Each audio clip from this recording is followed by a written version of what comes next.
ನಮಸ್ಕಾರ ಸ್ನೇಹಿತರೆ, ನಾನು ನಿಮ್ಮ ಸಾಮ್ರಾಟ್ ಮಂಜು ಮಾತಾಡ್ತೀನಿ. ಇವತ್ತು ತಮ್ಮ ಮುಂದೆ ಬಂದಿರುವಂತ ವಿಚಾರ ಏನಂದ್ರೆ, ತಮಗೆಲ್ಲ ಗೊತ್ತೇ ಇದೆ, ಬಹಳಷ್ಟು ಹೋರಾಟಗಳನ್ನ ಮಾಡ್ಕೊಂಡು ಬಂದಿದ್ವಿ. ಈಗ ಹೊಸದಾಗಿ ಸುವರ್ಣ ಸಮಯವಾಣಿ ಒಂದು ಯೂಟ್ಯೂಬ್ ಚಾನೆಲ್ನ ಲಾಂಚ್ ಮಾಡಿದ್ವಿ. ತಮಗೆಲ್ಲ ಗೊತ್ತಿರಬೇಕು, ಈಗಾಗಲೇ 9ನೇ ವರ್ಷ ನಡೀತಾ ಇದೆ ಸುವರ್ಣ ಸಮಯವಾಣಿ ಮಾಸಪತ್ರಿಕೆಯನ್ನ ಕನ್ನಡವನ್ನ ಬಹಳಷ್ಟು ಒಂದು ಅದ್ದೂರಿಯಾಗಿ ಬಹಳಷ್ಟು ಒಳ್ಳೆಯ ಕಂಟೆಂಟ್ ಇಟ್ಕೊಂಡು ನಡ್ಸ್ಕೊಂಡು ಬಂದಿದ್ದೀನಿ. ಈಗ ಯೂಟ್ಯೂಬ್ ಚಾನಲ್ ಲಾಂಚ್ ಆಗಿದೆ, ತಾವೆಲ್ಲರೂ ನೋಡಬೇಕು. ನಮ್ಮ ಏನು ಉದ್ದೇಶ ಇದೆ ಅಂದರೆ, ಈ ಚಾನಲ್ ಮಾಡಲಿಕ್ಕೆ ನಮ್ಮ ದೇಶದಲ್ಲಿ ಏನಾಗಿದೆ, ಬಹಳಷ್ಟು ಭ್ರಷ್ಟಾಚಾರ.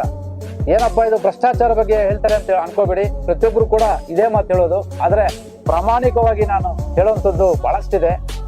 ನಾನು ಬಹಳಷ್ಟು ಅಧಿಕಾರಿಗಳಿಗೆ ಏನಾದರೂ ಕೇಸ್ಗಳಾಗ್ಬೋದು, ಏನಾದ್ರು ತೊಂದರೆಗಳಾಗ್ಬೋದು, ಏನೇ ಹೇಳಕ್ ಹೋದ್ರು ಕೂಡ ಅದಕ್ಕೆ ಯಾವುದು ರೆಸ್ಪಾನ್ಸ್ ಕೊಡೋದಿಲ್ಲ. ಅದನ್ನ ಏನು ನಾವು ಅವ್ರಿಗೆ ಜಾಸ್ತಿ ಧ್ವನಿ ಎತ್ತಕ್ಕಾಗಲ್ಲ ಅಂಥದ್ದನ್ನ ನಾವು ಸಾರ್ವಜನಿಕರಿಗೆ ತಿಳಿಸುವಂತ ಕೆಲಸ ಮಾಡಬೇಕು ಅಂತೇಳಿ ಈ ಯೂಟ್ಯೂಬ್ ಚಾನಲ್ನ ಉದ್ದೇಶ ಆಗಿದೆ.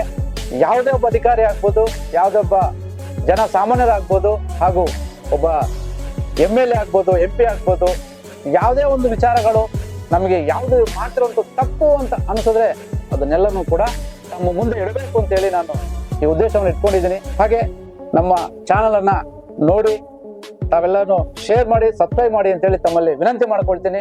ಜೈ ಹಿಂದ್, ಜೈ ಕರ್ನಾಟಕ ಮಾತೆ.